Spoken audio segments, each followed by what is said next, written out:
દિવ્યા, સાધના, ભાર્ગવી, અવાજ આવે છે ને બેટા?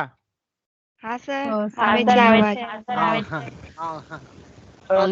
અંકિતનો રિપ્લાય બરાબર નથી આવતો.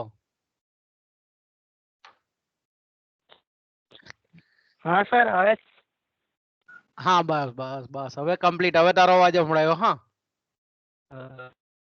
તો બાળકો આપણે લાસ્ટ ટાઈમે ઉત્પાદનના જે સિદ્ધાંતો છે એ અંગેની આપણે સમજ મેળવતા હતા અને આપણે લાસ્ટ પીરિયડમાં જાણીએ છીએ તે પ્રમાણે કે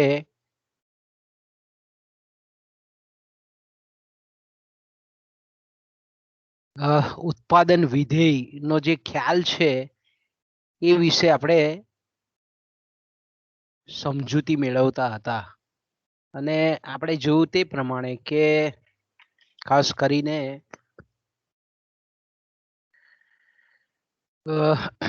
અલગ અલગ જે ઉત્પાદનના સાધનો છે તે અને એટલે કે અલગ અલગ ઉત્પાદનના જે ભૌતિક સાધનો છે તે અને તેમના દ્વારા જે કંઈ પણ ભૌતિક ઉત્પાદન થાય છે એ બે વચ્ચેનો જે ટેકનિકલ સંબંધ છે એને જ્યારે આપણે ગણિતના સમીકરણ દ્વારા આપણે દર્શાવીએ તો એને આપણે ઉત્પાદન વિધેય કહીએ છીએ. તો ઉત્પાદન વિધેય આપણે જાણીએ છીએ તે પ્રમાણે કે સાધન અને ઉત્પાદન વચ્ચે, બરાબર, સાધન અને ઉત્પાદન વચ્ચે આપણે એમ કહીએ કે ચોક્કસ પ્રકારનો સંબંધ દર્શાવતું હોવાથી તેને આપણે ઇનપુટ આઉટપુટ રિલેશન તરીકે પણ ઓળખાવી શકીએ. ટૂંકમાં આપણે એમ કહીએ કે જે પેઢીના માલિકો છે, જે ધંધાદારી વ્યક્તિઓ છે, બરાબર, જે ધંધાદારી વ્યક્તિઓ છે એનો મૂળભૂત ઉદ્દેશ શું હોય છે તો કે ભાઈ એની પાસેના જેટલા પણ ઉત્પાદનના સાધનો છે એને એ એવા કોમ્બિનેશનમાં, એવા સંયોજનમાં એ સંયોજે કે જેથી કરીને એ ઉત્પાદનના સાધનોનો ઇષ્ટતમ ઉપયોગ કરી અને મહત્તમમાં મહત્તમ ઉત્પાદન પ્રાપ્ત કરી શકાય. તો ઉત્પાદન વિધેય જે આપણે એમ કહીએ કે એની જે મહત્વતા છે, આજે આપણે એમ કહીએ કે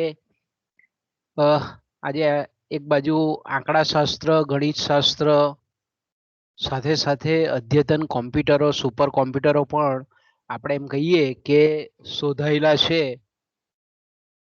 એટલે અલગ અલગ ઉત્પાદનના સાધનોના સંયોજન અને એનાથી પ્રાપ્ત થતું ઉત્પાદન એ આજના જે આધુનિક સંચાલકો છે, આધુનિક જે નિયોજકો છે તે ખૂબ સારી રીતેનો ઉપયોગ કરી શકે છે.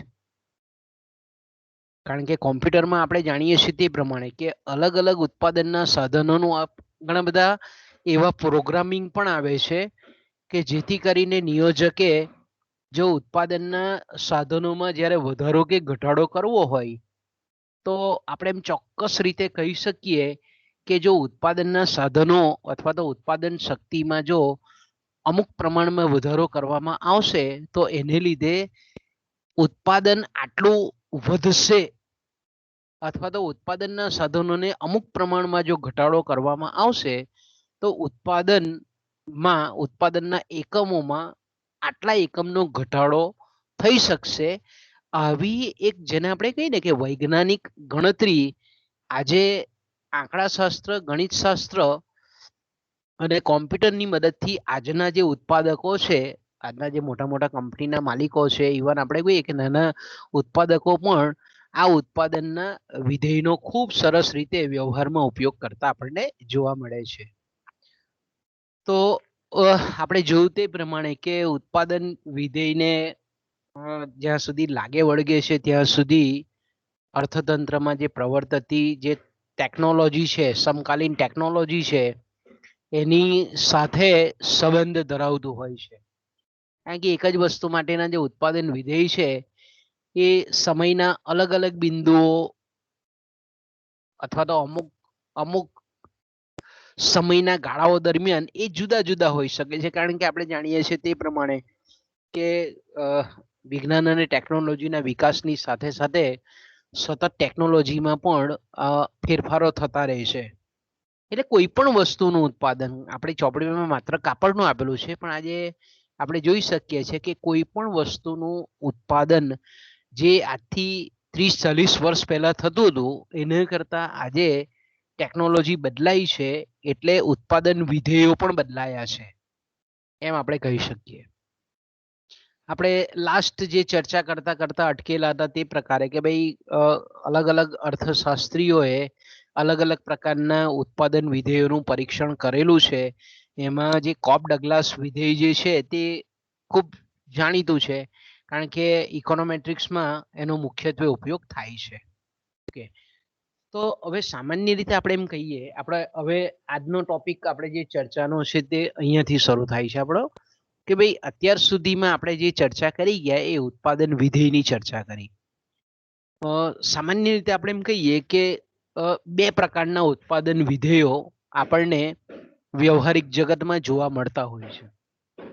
ઓકે, તો પહેલા પ્રકારનું ઉત્પાદન વિધેય એટલે એ ટાઈપનું વિધેય કે એમાં એક પ્રકારના જે ઉત્પાદનના સાધનો છે, અમુક પ્રકારના જે ઉત્પાદનના સાધનો છે એનું પ્રમાણ યથાવત રાખવામાં આવે, સ્થિર રાખવામાં આવે, અને અન્ય સાધનોનું પ્રમાણ એ બદલવામાં આવે, પરિવર્તનશીલ રાખવામાં આવે. તો એની ઉત્પાદન પર કેવી અસર થાય છે અને એનો અભ્યાસ કરવામાં આવે.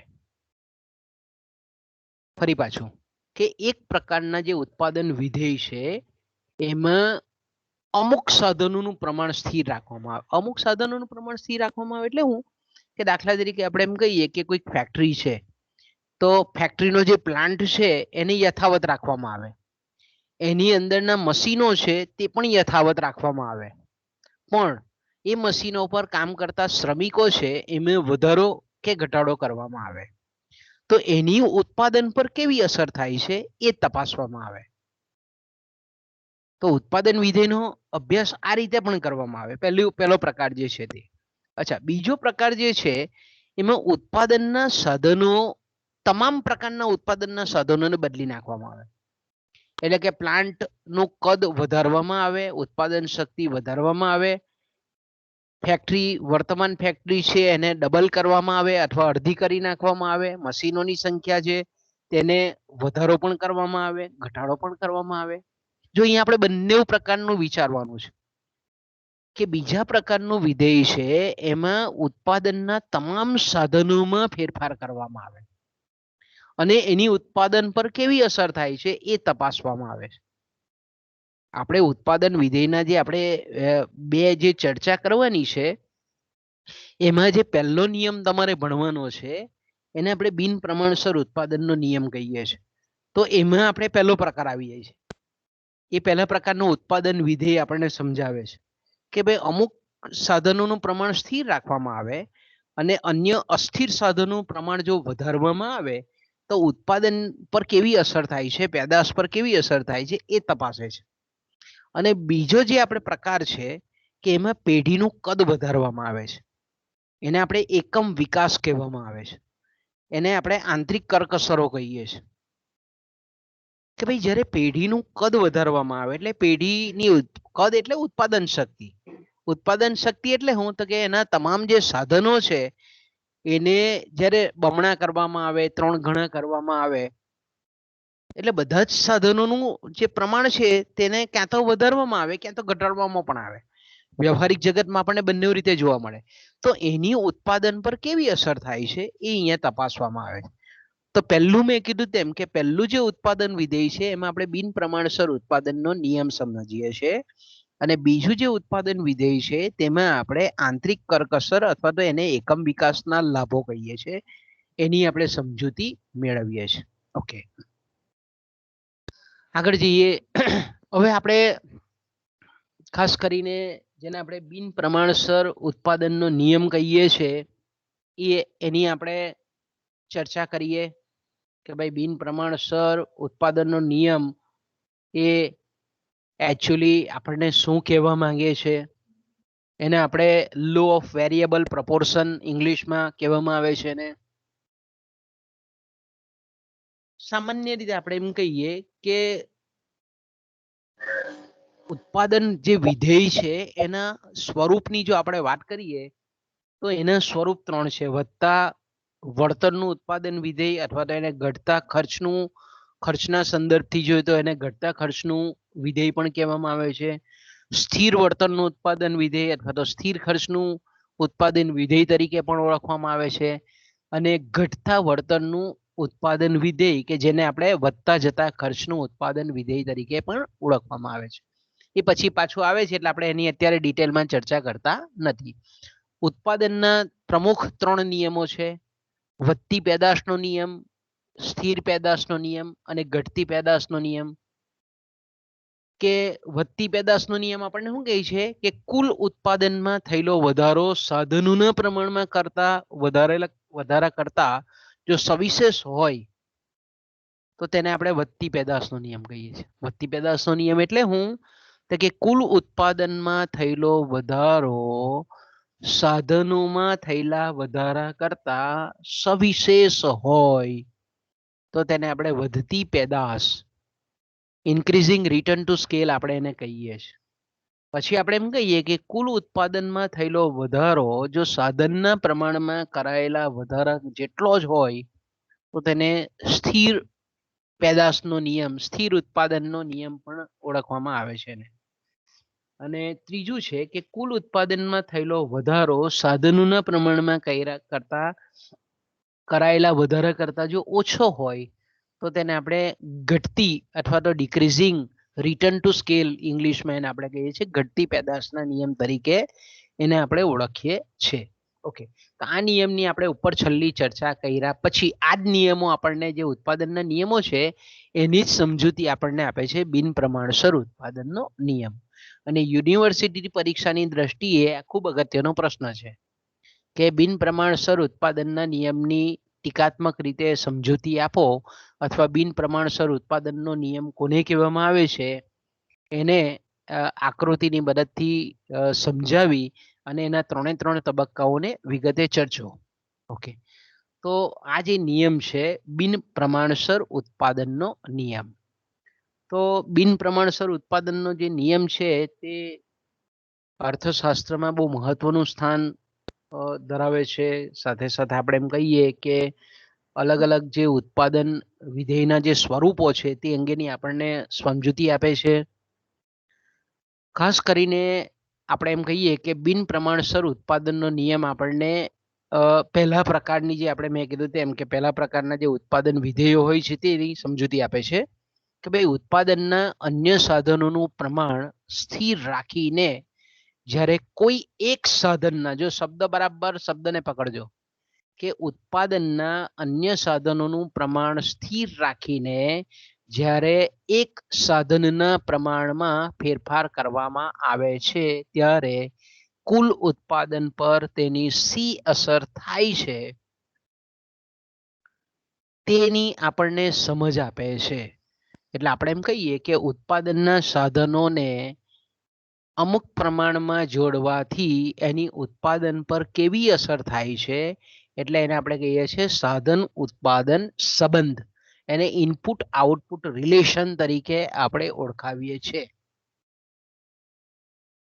એટલે દાખલા તરીકે આપણે એક ઉદાહરણ લઈએ કે ભાઈ એક ખેતર છે, ધારો કે, બરાબર છે, એ ખેતર પર આપણે એમ કહીએ કે જમીનનું પ્રમાણ સ્થિર છે કે ભાઈ ખેડૂત છે અને એનું ખેતર છે 5 એકરનું ખેતર છે. તો આપણે એમ કહીએ કે એ 5 એકરની જમીનમાં વધારો કરતો નથી, એ સ્થિર રાખે છે. ઓકે, એની પાસે ટ્રેક્ટર છે, ધારો કે એક ટ્રેક્ટર છે, એ ટ્રેક્ટરમાં પણ બીજું ટ્રેક્ટર એ લાવતો નથી અથવા તો કોઈનું ભાડે પણ નથી લાવતો, એ પણ ધારો કે સ્થિર છે. ઓકે, બિયારણ છે, જંતુનાશક દવાઓ છે, એનું પ્રમાણ પણ ધારો કે સ્થિર છે. ઓકે, તો આપણે એમ કહીએ કે આને ઉત્પાદનના સાધનો કહીએ છીએ, બરાબર. એનું પ્રમાણ બદલાતું નથી, એનું પ્રમાણ યથાવત છે, એનું પ્રમાણ સ્થિર છે. ઓકે, હવે કોઈ એક સાધનના પ્રમાણમાં ફેરફાર કરવામાં આવે છે. એટલે એક સાધન એટલે હું, તો કે દાખલા તરીકે શ્રમિક, ખેત મજૂર, કે ભાઈ એ 5 એકર જમીન પર અન્ય સાધનો બધા યથાવત છે, બધા સ્થિર છે, પણ પહેલા ખેત મજૂરને કામ પર લગાડવામાં આવે છે. તો કેટલા અનાજનું, કેટલા ઘઉંનું, કોઈ પણ આપણે ઉદાહરણ લઈ શકીએ, કોઈ પણ ચોખાનું કે શાકભાજીનું કેટલું ઉત્પાદન થાય છે એ આપણે તપાસીએ છીએ. ઓકે, પછી ખેતર પણ સેમ છે, મૂડી સાધન પણ યથાવત છે, નાણાકીય મૂડી પણ સ્થિર છે, જંતુનાશકો બિયારણ પણ સ્થિર છે, બીજા ખેત મજૂરને એના પર ઉમેરવામાં આવે છે, બીજા ખેડૂતને અથવા તો શ્રમિકને એના પર ઉમેરવામાં આવે છે. તો કુલ ઉત્પાદનમાં કેટલો ફેરફાર થાય છે એ આપણે તપાસીએ છીએ. ઓકે, તો આ રીતે આપણે એમ કહીએ કે અમુક સાધનોનું પ્રમાણ સ્થિર રાખવામાં આવે અને માત્ર એક જ સાધનના પ્રમાણમાં, એકમોમાં વધારો કરવામાં આવે તો એની કુલ ઉત્પાદન પર કેવી અસર થાય છે, કેટલા દરે અસર થાય છે, કેવા પ્રમાણમાં અસર થાય છે, એની સમજૂતી આપતો જે આપણે એમ કહીએ કે નિયમ છે, એને આપણે બિન પ્રમાણસર ઉત્પાદનનો નિયમ કહેવામાં આવે છે. તો આપણે એમ કહીએ કે અહીંયા આપણે તમે જોઈ શકો છો કે ભાઈ સ્થિર સાધન અને અસ્થિર સાધન, આ બે વસ્તુ આપણે અહીંયા જોવા મળે છે કે અમુક સાધનોનું પ્રમાણ સ્થિર રાખવામાં આવે છે. ઓકે, અને બીજા સાધનનું પ્રમાણ બદલવામાં આવે છે. તો જે સાધનનું પ્રમાણ સ્થિર રાખવામાં આવે છે એને આપણે સ્થિર સાધનો કહીએ છીએ, અને બીજા સાધનને આપણે બદલીએ છીએ. તો સ્થિર સાધનની સાથે અસ્થિર સાધનનું પ્રમાણ જેમ જેમ બદલીએ છીએ, જેમ જેમ વધારીએ છીએ, તેમ તેમ આપણે એમ કહીએ કે અસ્થિર સાધનોનો ગુણોત્તર સ્થિર સાધનોની તુલનામાં, સ્થિર સાધનોના પ્રમાણમાં અસ્થિર સાધનોનો રેશિયો, ગુણોત્તર, સાપેક્ષ પ્રમાણ એ બદલાય છે. તો આ જે આપણે એમ કહીએ કે સ્થિર સાધનો પર અસ્થિર સાધનોનું પ્રમાણ જે બદલાય છે એની ઉત્પાદન પર કેવી અસરો થાય છે એનો અભ્યાસ કરતો સિદ્ધાંત, નિયમ, લો, એને આપણે કહીએ છીએ બિન પ્રમાણસર ઉત્પાદનનો નિયમ. પ્રશિષ્ટ અર્થશાસ્ત્રી જે થઈ ગયા, એડમ સ્મિથ છે, ડેવિડ રિકાર્ડો છે, જે એસ મિલ છે, માલ્થસ છે, આ બિન પ્રમાણસર ઉત્પાદનના નિયમને એ લોકો ઘટતી પેદાશના નિયમ તરીકે ઓળખાવતા હતા. ભૂતકાળમાં આપણે એમ કહીએ કે આ બધા જે છે પ્રશિષ્ટ અર્થશાસ્ત્રીઓ તે શું કરતા હતા, અને ઘટતી પેદાશના નિયમ તરીકે પણ ઓળખવામાં આવતા હતા. પરીક્ષામાં તમને કોઈ એમસીક્યુમાં પૂછે કે ભાઈ બિન પ્રમાણસર ઉત્પાદનના જે નિયમ છે તેને પ્રશિષ્ટ અર્થશાસ્ત્રીઓ અને નવ પ્રશિષ્ટ અર્થશાસ્ત્રીઓ કયા નામથી ઓળખતા હતા, તો કે ભાઈ ઘટતી પેદાશનો નિયમ. તો ઘટતી પેદાશના નિયમનું આ નવું નામ છે બિન પ્રમાણસર ઉત્પાદનનો નિયમ. મૂળભૂત રીતે આપણે એમ કહીએ કે એ નિયમની રજૂઆત પ્રશિષ્ટ અર્થશાસ્ત્રીઓ અને નવ પ્રશિષ્ટ અર્થશાસ્ત્રીઓએ કરેલી છે. ઓકે, હવે અલગ અલગ અર્થશાસ્ત્રીઓએ આપેલી એની વ્યાખ્યા.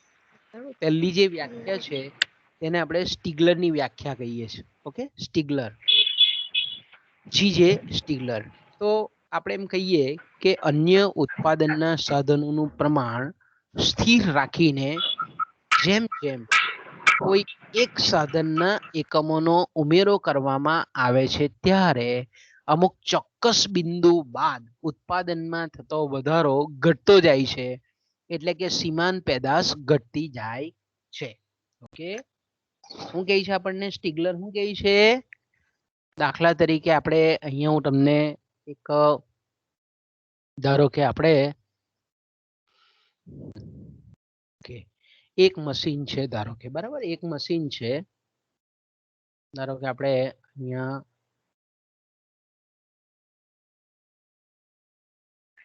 ઓકે, એક મશીન છે ધારો કે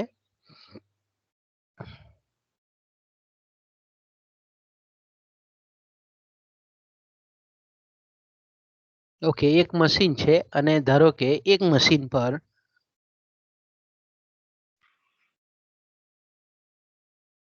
એક કારીગરને આપણે કામ પર લગાડીએ છીએ. ઓકે, અહીંયા આપણે એડ કરી લઈએ ધારો કે એક જ મિનિટ.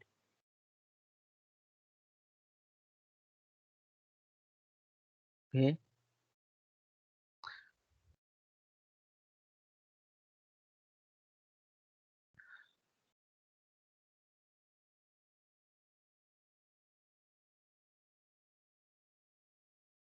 એક જ મિનિટ હા બાળકો, જરાક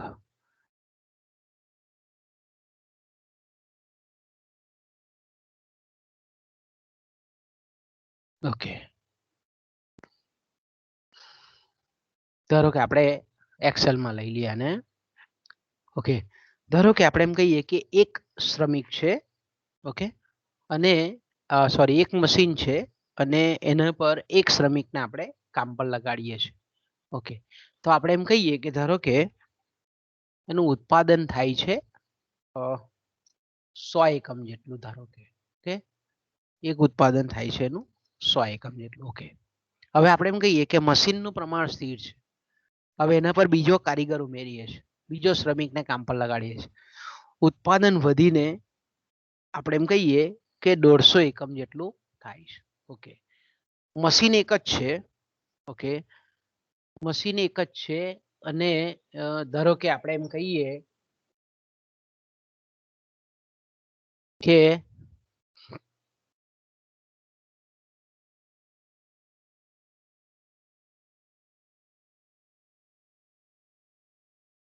ઓકે મશીન એક જ છે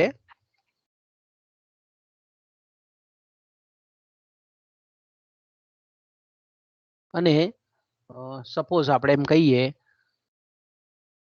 કે ત્રીજા કારીગરને આપણે એના પર કામ પર લગાડીએ છીએ. ઓકે, તો અહીંયા તમે જોઈ શકો છો કે ઉત્પાદન 175 એકમ જેટલું થાય છે.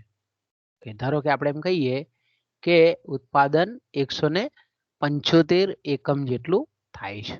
તો અહીંયા તમે જોઈ શકો છો કે મશીનનું પ્રમાણ સ્થિર છે, એના પર આપણે શ્રમિકનો વધારો કરીએ છીએ.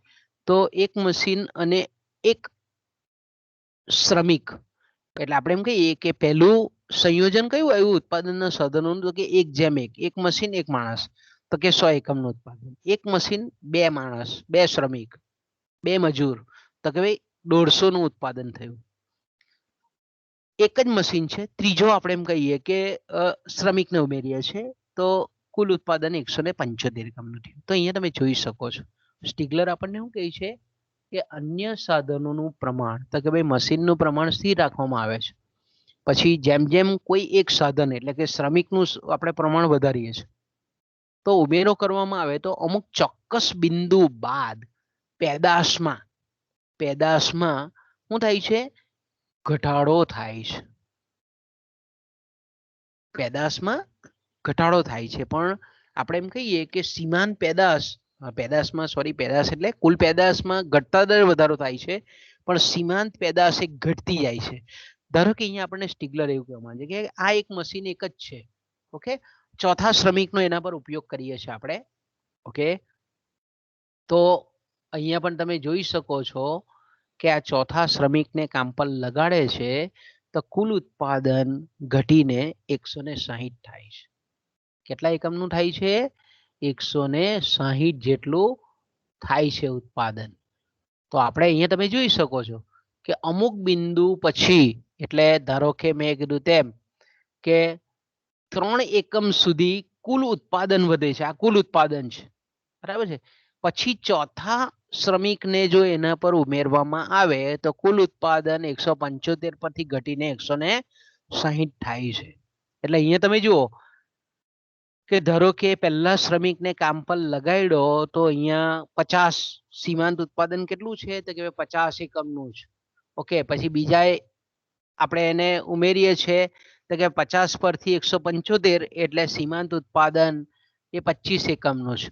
ઓકે, પછી આપણે ત્રીજા આપણે કહીએ કે ચોથા શ્રમિકને આપણે ઉમેરીએ છીએ તો સીમાંત ઉત્પાદન કેટલું થાય છે તો કે ભાઈ 175 પરથી ઘટીને 160 થાય છે એટલે -15 આવે. કેટલું આવે?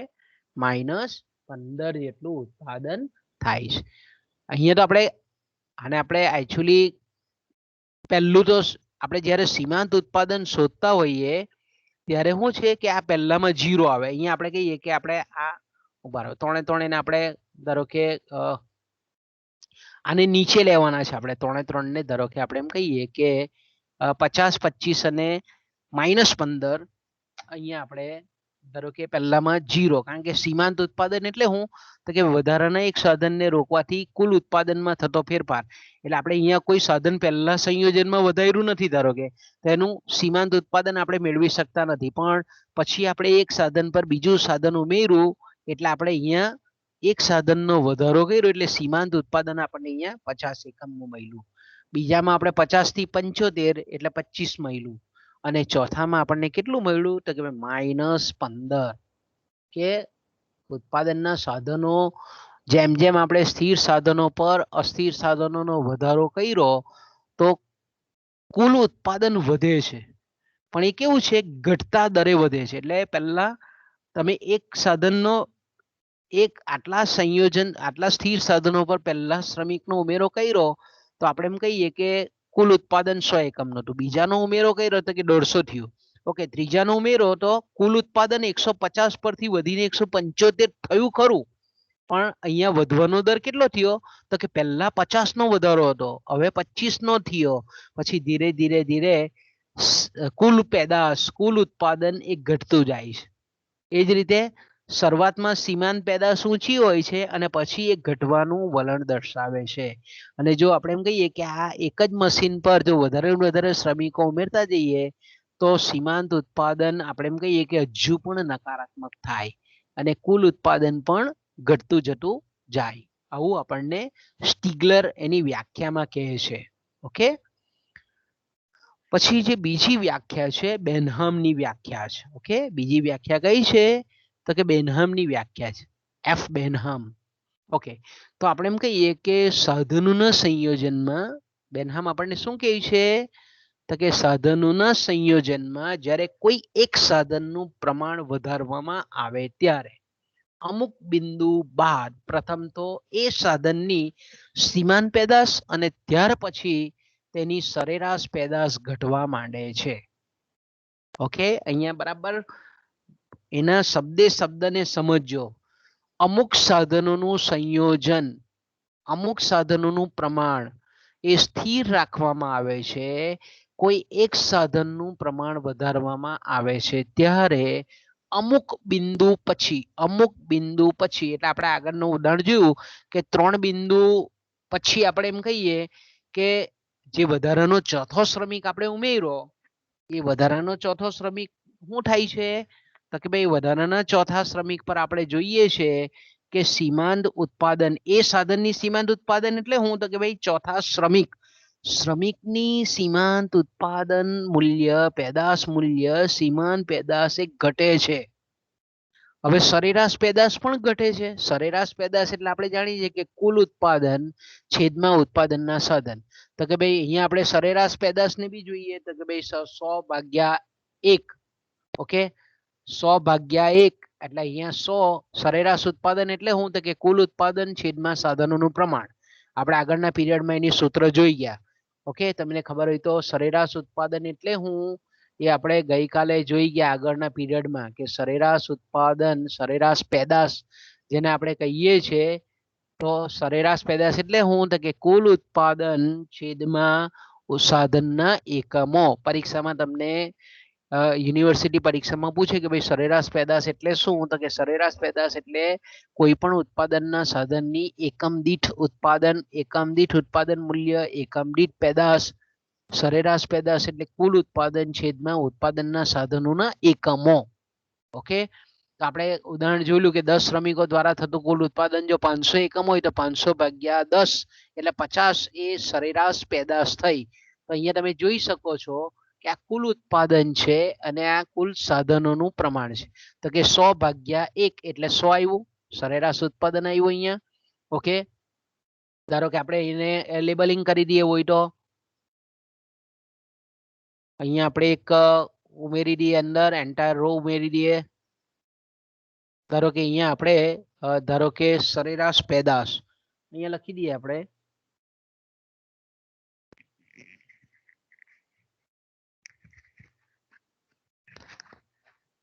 ઓકે, અહીંયા આપણે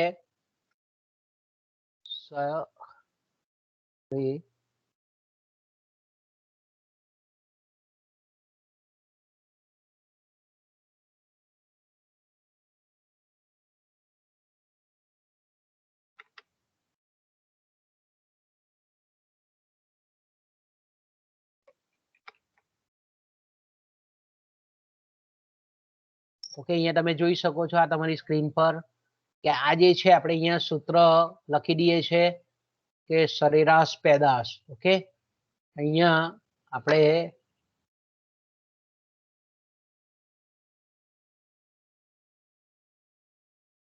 અહીંયા તમે જોઈ શકો છો કે આ જે છે તે સરેરાશ પેદાશ એટલે કુલ પેદાશ છેદમાં સાધનોનું પ્રમાણ. ઓકે, તો અહીંયા તમે જોઈ શકો છો કે 150 ભાગ્યા 2 એટલે 75. ઓકે, અહીંયા આપણે ધારો કે ગુજરાતી ફોન્ટ કાઢી નાખીએ, ઇંગ્લિશ મૂકી દઈએ, તો અહીંયા 75, પછી અહીંયા 175 ભાગ્યા 3 એટલે 175 ભાગ્યા 3 એટલે તમે કરી શકો કેલ્ક્યુલેટરની મદદથી તમે કરી શકો કે 175 ભાગ્યા 3 એટલે આપણો જે આવે જવાબ એ 58.33. કેટલો આવે? 58.33. ઓકે, અને 160 ભાગ્યા 4 160 ભાગ્યા 4 એટલે 4 ચોક 16 એટલે આવે 40. તો તમે અહીંયા જોઈ શકો છો બાળકો કે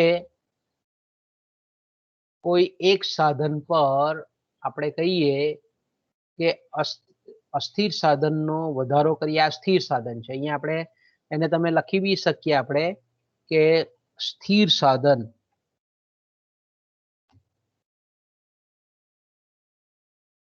ઓકે, સ્થિર સાધન,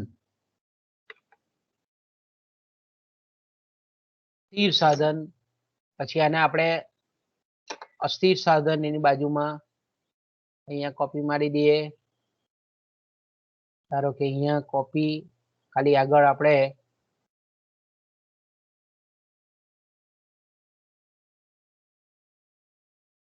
અહીંયા સ્થિરની આગળ આપણે અ ઉમેરી દઈએ એટલે અસ્થિર સાધન. તો અહીંયા તમે જોઈ શકો છો કે સ્થિર સાધનની ઉપર અસ્થિર સાધન જો ઉમેરીએ તો કુલ ઉત્પાદન અમુક બિંદુ સુધી વધે છે. કુલ પેદાશ અમુક બિંદુ સુધી વધે છે એટલે 3 આ સ્થિર સાધન પર 3 અસ્થિર સાધનોનો ઉમેરો કરીએ છીએ તો અહીંયા તમે જોઈ શકો છો કે કુલ ઉત્પાદન વધે છે, પણ વધવાનો દર કેવો છે? ઘટતો જાય છે. આ સીમાંત પેદાશ પરથી આપણને ખબર પડે. આ જે છે તેને આપણે શું કહીએ છીએ? સીમાંત પેદાશ, સીમાંત ઉત્પાદન. એને આપણે કહીએ તો સીમાંત પેદાશ. ઓકે, આને આપણે કહીએ છીએ સીમાંત પેદાશ. અહીંયા તમે જોઈ શકો છો બાળકો કે આ રીતે આ સીમાંત પેદાશ છે. અહીંયા આપણે ડાર્ક કરી દઈએ એટલે તમને એક્ઝેક્ટલી ખબર પડી જાય. ઓકે, આને પણ આપણે થોડુંક બિગર કરી દઈએ. અહીંયા પણ આપણે કેપિટલ કરીએ થોડા. અને આ જે છે તે સરેરાશ પેદાશ તમે જોઈ શકો છો, અને આ છે કુલ પેદાશ.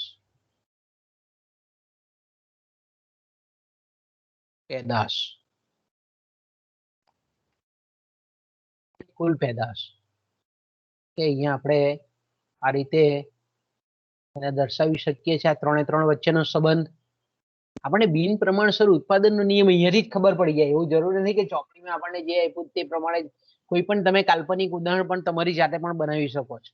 બરાબર, આપણે ચોપડીમાં આપ્યું તે નહીં. આપણને શું કહેવા માંગે છે? બેનહામ એવું કહે છે કે સાધનોના સંયોજનમાં જ્યારે કોઈ એક સાધનનું પ્રમાણ, એટલે જેનું આપણે બદલીએ છીએ પ્રમાણ, એને આપણે અસ્થિર કહીએ છીએ, અસ્થાયી સાધન કહીએ છીએ.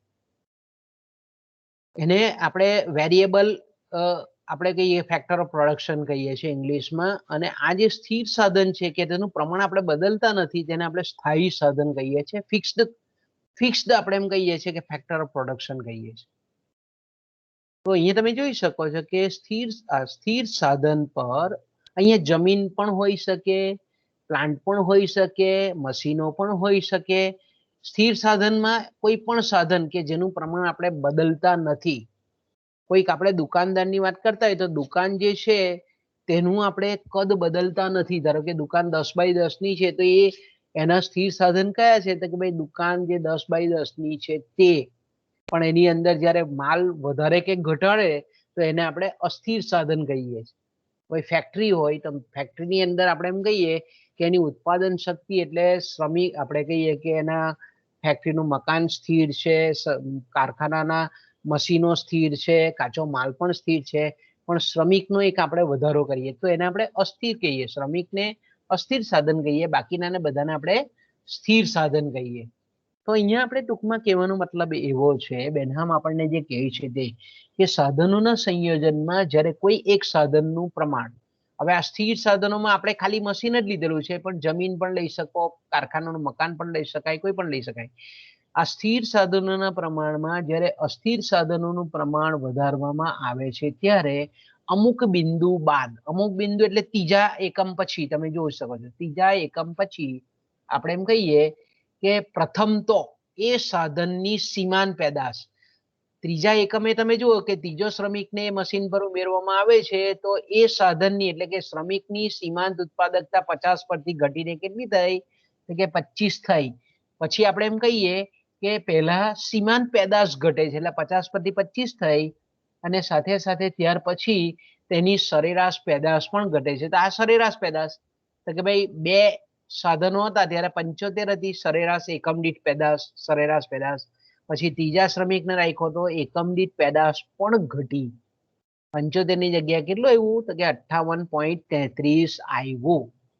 તો બેનહામ આપણને એમ કહે છે કે અમુક સાધનોનું પ્રમાણ સ્થિર રાખવામાં આવે, અન્ય સાધનનું પ્રમાણ જ્યારે ક્રમશઃ વધારવામાં આવે ત્યારે કુલ પેદાશમાં થતો વધારો ઘટતા દરે વધે છે, પણ શરૂઆતમાં સીમાંત પેદાશ ઘટે છે અને ત્યારબાદ સરેરાશ પેદાશ પણ આપણને ઘટતી જાય છે. જેમ જેમ જેમ જેમ આપણે એમ કહીએ કે અસ્થિર સાધનો હજુ પણ જો ઉમેરીએ તો સીમાંત પેદાશની સાથે સાથે સરેરાશ પેદાશ પણ ઘટવાનું વલણ દર્શાવે છે. ઓકે, ત્યાર પછી આપણે એમ કહીએ કે ત્રીજી વ્યાખ્યા આપણને જે આપેલી છે એ આપેલી છે સેમ્યુએલ્સને. ઓકે, સેમ્યુએલ્સન, પીએ સેમ્યુએલ્સન. તમે અહીંયા સ્ક્રીન પર તમે જોઈ શકો છો કે સેમ્યુએલ્સન, પોલ સેમ્યુએલ્સન એનું આખું નામ છે. એણે જે આપણને વ્યાખ્યા સમજાવેલી છે કે ભાઈ આપેલી ટેકનોલોજી અન્વયે આપણે જ્યારે ઉત્પાદન ના નિયમો કે ઉત્પાદન વિધેયની જ્યારે આપણે ચર્ચા કરતા હોય ત્યારે આપણે તત્કાલીન સમયની ટેકનોલોજીને ધ્યાનમાં રાખે છે. તો અહીંયા સેમ્યુએલ્સન એવું જ કહે છે આપણને કે આપેલી ટેકનોલોજી અન્વયે સ્થિર સાધનો સાથે અમુક સાધનોના પ્રમાણમાં કરાતો વધારો ઉત્પાદન એટલે કે કુલ ઉત્પાદન વધારામાં પરિણમશે, પરંતુ અમુક ચોક્કસ બિંદુ બાદ એ જ વધારાના સાધનથી, એટલે કે એ જ વધારાના સાધન એટલે કયા? તો કે અસ્થિર સાધનથી. અસ્થિર સાધન જેમ આપણે વધારીએ છીએ એ જ વધારાના સાધનથી થતા વધારાના ઉત્પાદનમાં ઘટાડો થશે. સેમ્યુએલ્સન શું કહે છે કે ભાઈ ટેકનોલોજી આપણે બદલતા નથી, ટેકનોલોજી યથાવત રાખીએ. સ્થિર સાધનોની સાથે જે અસ્થિર સાધનોનો આપણે ઉમેરો કરીએ છીએ એના પ્રમાણમાં જ્યારે વધારો કરીએ છીએ ત્યારે એ શરૂઆતમાં આપણને ઉત્પાદનના વધારામાં પરિણમે છે એવું દેખાય, પણ અમુક ચોક્કસ બિંદુ બાદ એ જ વધારાના સાધનોથી થતા વધારાના ઉત્પાદનમાં ઘટાડો થશે. એટલે આપણે પાછું પેલું ઉદાહરણ જોઈએ સેમ્યુએલ્સનની વ્યાખ્યા પ્રમાણે કે સેમ્યુએલ્સન આપણને એમ કહે છે કે આપેલી ટેકનોલોજી અન્વયે, તો કે ભાઈ આ મશીન છે એ મશીનની ટેકનોલોજીમાં બદલાવ આવતો નથી, એ સ્થિર જ છે, બરાબર.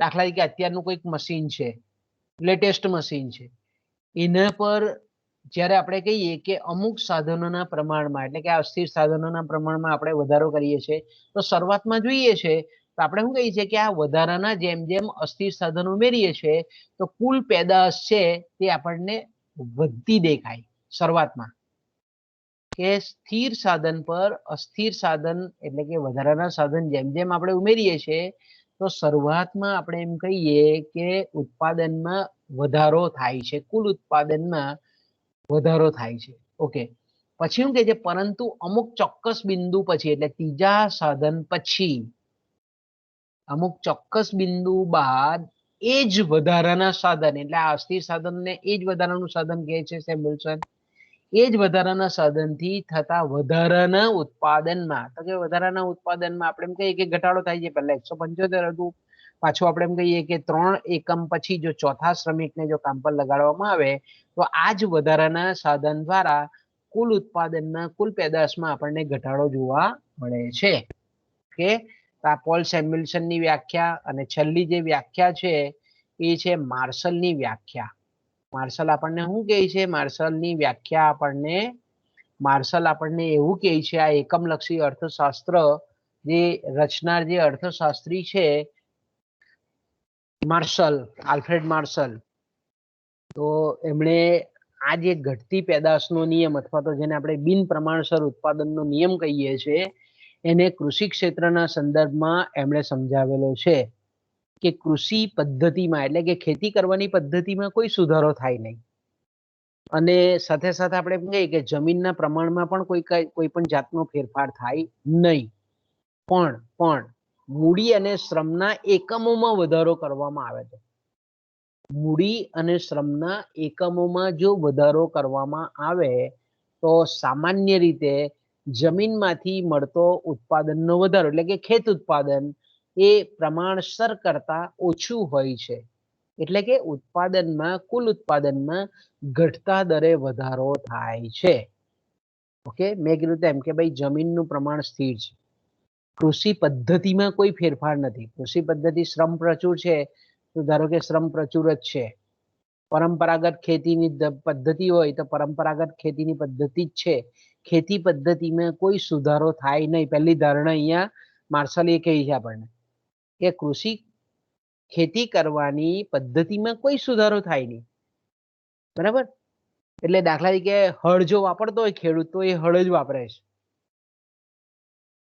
પછી આપણે એમ કહીએ કે વરસાદ પર આધાર રાખતો હોય તો વરસાદ પર જ આધારિત ખેતી છે અહીંયા કૃષિ પદ્ધતિમાં બધું જ આવી જાય એ જે દેશી બિયારણો આવતો હોય તે દેશી બિયારણ જ આવી જાય અહીંયા હાઇબ્રિડ બિયારણનો આપણે ઉપયોગ નહીં કરવાનો અહીંયા સિંચાઈના પાણીનો પણ ઉપયોગ નહીં કરવાનો ધારો કે કૃષિ પદ્ધતિ જે હોય તે અદ્યતન ખેતી કરતો હોય તો આધુનિક ખેતી એમાં કોઈ પાછો સુધારો વધારો નથી કૃષિ પદ્ધતિમાં કોઈ પણ જાતનો ફેરફાર થાય નહીં કારણ કે આપણે એમ કહીએ કે જો કૃષિ પદ્ધતિ બદલાય તો ઉત્પાદન પર અસર થાય એની કૃષિ પદ્ધતિ જો પહેલા કરતા સારી હોય તો ઉત્પાદકતા વધે ઉત્પાદન વધે તો આપણે બિન પ્રમાણસર ઉત્પાદનનો નિયમ સમજાવી નહીં શકીએ એટલે અહીંયા માર્શલ શું કહે છે કે પહેલી જ ધારણા અહીંયા અનુમાન એવું કરી લે છે પહેલી શરત એ મૂકે છે કે કૃષિ પદ્ધતિમાં કોઈ પણ જાતનો ફેરફાર કરવામાં આવતો નથી અને સાથે સાથે સ્થિર સાધન તરીકે જમીનના પ્રમાણને પણ યથાવત રાખે છે તો કે ભાઈ જમીન અને એના પર ઉપયોગમાં લેવાતી જે ખેતી અંગેની જે પદ્ધતિ છે ખેતી કરવાની જે પદ્ધતિ છે એમાં કોઈ પણ જાતનો ફેરફાર નથી તો આવા જે સ્થિર સાધનો છે સ્થિર પદ્ધતિ છે એના પર જ્યારે મૂડી અને શ્રમ જો અહીંયા બે અસ્થિર સાધનો લીધા આપણે આપણા ઉદાહરણમાં ખાલી શ્રમ જ લીધેલું અહીંયા મૂડી પણ લેવામાં આવેલી છે તો કે મૂડી અને શ્રમના એકમોમાં વધારો કરવામાં આવે તો આપણે એમ કહીએ કે સામાન્ય રીતે જમીનમાંથી મળતો ઉત્પાદન વધારો પ્રમાણસર કરતા ઓછો હોય છે ઓછો શબ્દ રહી ગયો છે અહીંયા મારાથી લખવાનો ઓછો હોય છે એટલે કે ટૂંકમાં આપણે એમ કહીએ કે ઉત્પાદનમાં ઘટતા દરે વધારો થાય છે સેમ સમજૂતી છે આગળ જે આપણે ચર્ચા કરી ગયા છે તે કે દાખલા તરીકે મેં કીધું તેમ કે ભાઈ કોઈ ખેડૂતની 5 એકર જમીન છે 5 એકર જમીન પર એ પરંપરાગત ખેતી કરે છે ટ્રેડિશનલ બાપ દાદા જે પ્રમાણે કરતા હતા તે પ્રમાણે જ ખેતી કરે છે પછી એ ખેડૂત છે તો એકની જગ્યાએ કુટુંબના 5 સભ્યોને કામ પર લગાડે અને પછી આપણે એમ કહીએ કે મૂડી સાધનોમાં પણ એ વધારો કરે કે ભાઈ એ દાખલા તરીકે ટ્રેક્ટરનો ઉપયોગ કરતો હોય તો ટ્રેક્ટરનો ઉપયોગ કરતો હોય, એક ટ્રેક્ટરની જગ્યાએ ધારો કે બે ટ્રેક્ટરનો ઉપયોગ કરે છે, એક હળની જગ્યાએ બે હળનો ઉપયોગ કરે છે, પણ આપણે કીધું તે પ્રમાણે કે જમીનનું પ્રમાણ સ્થિર છે, તો કે ભાઈ શ્રમિકો વધારે, ખેત મજૂરો વધારે, કુટુંબના સભ્યો વધારે અને મૂડી સાધનો પણ વધારે, તો અમુક બિંદુ સુધી, અમુક પોઈન્ટ સુધી, બરાબર, ખેતી ઉત્પાદન વધે. પછી શું થઈ જાય કે પછી જો પાછા એ અવિરત રીતે જો મૂડી અને શ્રમના એકમો જો વધાર્યા કરે તો આપણે એમ કહી શકીએ કે જે દરે ઉત્પાદનના અસ્થિર સાધનો વધારે છે એના કરતા ઓછા દરે ઉત્પાદન વધે છે, અને એક બિંદુ એવું આવી જાય કે ઉત્પાદન સ્થિર થઈ જાય અને પછી ઉત્પાદનમાં ઘટાડો પણ થતો જોવા મળે છે. ઓકે, તો આ રીતે આપણે માર્શલે પણ આપણને આ રીતે વ્યાખ્યા આપી છે. ઓકે, તો આ બિન પ્રમાણસર જે ઉત્પાદનનો નિયમ છે એના ત્રણ પાસા છે. ઓકે, ત્રણ એના પરિમાણો છે, ત્રણ ડાયમેન્શનથી આપણે એને સમજીએ છીએ. ઓકે, પહેલો છે વધતી પેદાશ, પછી સ્થિર પેદાશ અને ઘટતી પેદાશ. ઓકે, તો અહીંયા તમે જોઈ શકો છો કે જો કોઈ પણ એક સાધન એટલે કે જમીનનું પ્રમાણ સ્થિર રાખીને જ્યારે અસ્થિર સાધનોમાં, અસ્થાયી સાધનોમાં, વેરિયેબલ ફેક્ટર ઓફ પ્રોડક્શનમાં શ્રમ અને મૂડી તરીકે આપણે ધારો કે લઈએ છીએ અહીંયા, તો કે શ્રમ અને મૂડીમાં જો વધારો કરવામાં આવે તો કેમ આપણે શ્રમ અને મૂડીમાં, કારણ કે આપણે જોઈએ તો શ્રમ અને મૂડી એ ગતિશીલ ઉત્પાદનનું સાધન છે. આપણે લાસ્ટ ટાઈમ જ્યારે ઉત્પાદનના સાધનોનો પરિચય જોતા હતા ત્યારે આપણે જાણીએ છીએ તે પ્રમાણે કે શ્રમ અને મૂડીના એકમોમાં સરળતાથી આપણે વધારો ઘટાડો કરી શકાય છે. તો અહીંયા આપણે જમીનને બહુ આપણે કહીએ કે ગતિશીલ બનાવી શકતા નથી, એટલે જમીનને આપણે સ્થિર રાખીએ છીએ, પણ શ્રમ અને મૂડીના એકમોમાં જ્યારે વધારો કરવામાં આવે એટલે કે શરૂઆતમાં જ્યારે અસ્થિર સાધનોના પ્રમાણમાં વધારો કરવામાં આવે તો ઉત્પાદનમાં શરૂઆતમાં સવિશેષ વધારો થાય. પછી આપણે એમ કહીએ હવે જ્યારે સવિશેષ વધારો થાય એનો મતલબ શું થાય? દાખલા તરીકે આપણે એમ કહું તમને કે ધારો કે આ છે, ઓકે, અહીંયા આપણને એવું કહેવા માંગે છે કે ધારો કે આ સંયોજન છે 1 2 3 4 5 6 આ રીતે 10 સંયોજન અલગ અલગ આપણે કીધું ને કે ઉત્પાદનના સાધનોનું સંયોજન એ પરિવર્તનક્ષમ હોય છે, એમાં વધારો ઘટાડો કરી શકાય છે. આપણે શરૂઆતમાં જોયું તે પ્રમાણે કે સાધનોનું અવેજીપણું અને બીજું સાધનોનું સંયોજનનું આપણે એમ કહીએ કે પરિવર્તનક્ષમ સાધન સંયોજન ઉત્પાદનના નિયમો સમજાવતી વખતે આપણે શરૂઆતમાં બે મુદ્દાની આપણે ચર્ચા કરી ગયેલા હતા.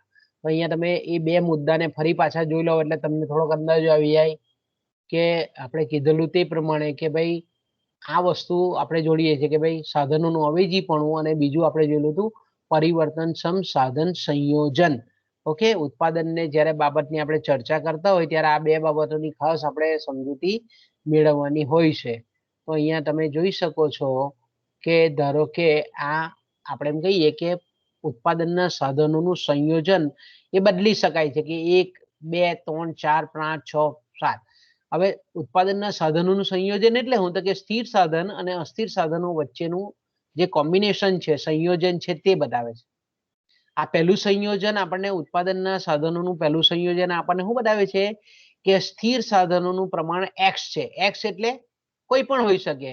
અહીંયા દાખલા તરીકે આપણે સ્થિર સાધનમાં જમીન મૂકીએ તો અહીંયા x તરીકે 10 એકર જમીન છે, તો કે 10 એકર જમીનને અહીંયા આપણે x તરીકે મૂકીએ. એક મશીન છે તો ધારો કે એક મશીનને x તરીકે આપણે ગણી શકીએ.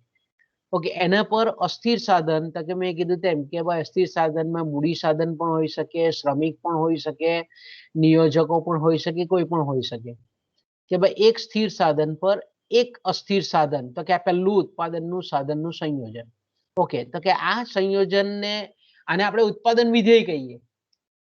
અને બીજા અર્થમાં હું આપણે કહીએ તો કે ઉત્પાદન વિધેય કહીએ. તો કે ઉત્પાદન વિધેય એટલે હું તો કે જેટલા પણ ઉત્પાદનના સાધનો છે તે અને એનું પરિણામ જે આપણને કુલ ઉત્પાદનમાં મળે છે તે. તો કે આ ઉત્પાદન વિધેય છે એક જાતનું જોઈએ તો કે અહીંયા આપણે એમ કહીએ કે કુલ પેદાશ કેટલી થાય છે? x સ્થિર સાધન. તો કે આ સ્થિર સાધનનું પ્રમાણ યથાવત છે. આપણે 10 એકર જમીન લીધી તો એમાં કોઈ જાતનો વધારો ઘટાડો કરવાનો નથી. આ જે છે તેનું પ્રમાણ સ્થિર છે. એક મશીન લીધું એટલે એક મશીન કાયમ માટે ગમે તેટલા સંયોજન બદલાય પરિવર્તનક્ષમ થાય, એક સાધનનું પ્રમાણ અહીંયા સ્થિર રાખીએ છીએ, બીજા સાધનનું પ્રમાણ આપણે અસ્થિર રાખીએ છીએ. આ સંયોજન આપણે પરિવર્તનક્ષમ છે, બદલાય છે ઉત્પાદનના સાધનોનું સંયોજન. એટલે બીજા અર્થમાં આપણે એમ કહીએ કે ઉત્પાદન વિધેય, આ અલગ અલગ 10 પ્રકારના ઉત્પાદન વિધેય આપણને આપેલા છે. આપણને એકચ્યુઅલમાં શું આપેલા છે તો કે ભાઈ 1 2 3 4 5 6 આ રીતે 10 જે છે આ 10 પ્રકારના ઉત્પાદન વિધેયો છે. અને ઉત્પાદન વિધેયમાં આપણે જોયું તે પ્રમાણે કે આ જે છે અહીંયા આપણે એનું સૂત્ર તમને ખબર હોય તો જોયેલું હતું કે આ જે છે તો આ શું છે તો કે ભાઈ આ ઉત્પાદન વિધેય છે. તો કે અહીંયા આપણે એક x છે અને બીજું છે એક શ્રમિક. અહીંયા આ સંયોજનમાં આપણે શું કરીએ છીએ પહેલા સંયોજનમાં તો કે આપણે અહીંયા ખાલી f બરાબર x અને 1 એવું લખવાનું આપણે. ઓકે, તો એના દ્વારા ઉત્પાદન કેટલું થાય છે તો કે 20. કે પછી બીજા ઉત્પાદનના સાધનનું સંયોજન કરીએ તો કુલ ઉત્પાદન મળે છે 50. તો આપણે જોઈ શકો છો તમે કે અમુક સાધનોનું પ્રમાણ સ્થિર રાખવામાં આવે છે. તો અહીંયા તમે જોઈ શકો છો કે કુલ ઉત્પાદન, કુલ પેદાશ એટલે કુલ ઉત્પાદન. તો કે ભાઈ પહેલા સ્થિર સાધન પર પહેલા અસ્થિર સાધનને ઉમેરીએ તો 20 જેટલું ઉત્પાદન મળે છે. કુલ ઉત્પાદન, કુલ શબ્દ છે ટોટલ પ્રોડક્શન, ટોટલ પેદાશ, કુલ ઉત્પાદક. તો અહીંયા બીજા સ્થિર સાધન પર બીજા અસ્થિર સાધનનું ઉમેરો કરીએ છીએ તો કે 50 જેટલું આપણે કહીએ કે કુલ ઉત્પાદન મળે છે. પછી ત્રીજા સાધનનો અસ્થિર સાધનનો ઉમેરો કરીએ છીએ તો અહીંયા તમે જોઈ શકો છો કે 90 જેટલું ઉત્પાદન મળે છે. આપણે કહીએ કે સ્થિર સાધનો પર અસ્થિર સાધનોનું વધારવામાં આવે છે. તો અહીંયા તમે જોઈ શકો છો કે અહીંયા કુલ ઉત્પાદન છે તે વધતા દરે વધે છે. પછી ચોથા બિંદુ પછી એ ઘટતા દરે વધે છે. વધે છે ખરું, 90 થી 120 થાય છે, પણ અહીંયા 30 થી જે 40 થયેલું હતું તેની જગ્યાએ પાછું ધીરે ધીરે ક્રમશઃ ઘટવા માંડે છે. કુલ ઉત્પાદન કેવું થાય છે કે ઘટવા માંડે છે. તો આપણે એમ કહી શકીએ કે જ્યારે જે દરે ઉત્પાદનના સાધનોમાં વધારો કરવામાં આવે છે એના કરતા સવિશેષ દરે જ્યારે કુલ ઉત્પાદનમાં વધારો થતો હોય તો તેને આપણે કહીએ છીએ વધતી પેદાશનો નિયમ. એને શું કહીએ છીએ આપણે? વધતી પેદાશનો નિયમ. એને આપણે કહીએ છીએ વધતી પેદાશનો નિયમ. અને આપણે પેલો જે નિયમ છે તેને આપણે વધતી પેદાશના નિયમ તરીકે ઓળખીએ છીએ. કે અહીંયા તમે જોઈ શકો છો કે જો કોઈ એક સાધન, જેમ કે જમીન, એટલે આપણા ઉદાહરણ પ્રમાણે x ને લીધેલું છે તે, ને સ્થિર રાખીને અન્ય સાધનોનું પ્રમાણ જ્યારે વધારો કરવામાં આવે તો શરૂઆતમાં અસ્થિર સાધનોના પ્રમાણમાં કરવામાં આવેલા વધારા કરતા ઉત્પાદનમાં સવિશેષ વધારો થાય તો તેને વધતી પેદાશનો નિયમ, અથવા તો જો ઉત્પાદન ખર્ચને આપણે ધ્યાનમાં રાખીએ તો ઘટતા જતા ખર્ચનો નિયમ પણ કહેવામાં આવે છે. જ્યારે પેદાશ શબ્દ વાપરીએ છીએ ત્યારે વધતી પેદાશ, પણ જ્યારે ખર્ચ શબ્દ વાપરીએ છીએ ત્યારે એને ઘટતા જતા ખર્ચનો નિયમ પણ કહેવામાં આવે છે.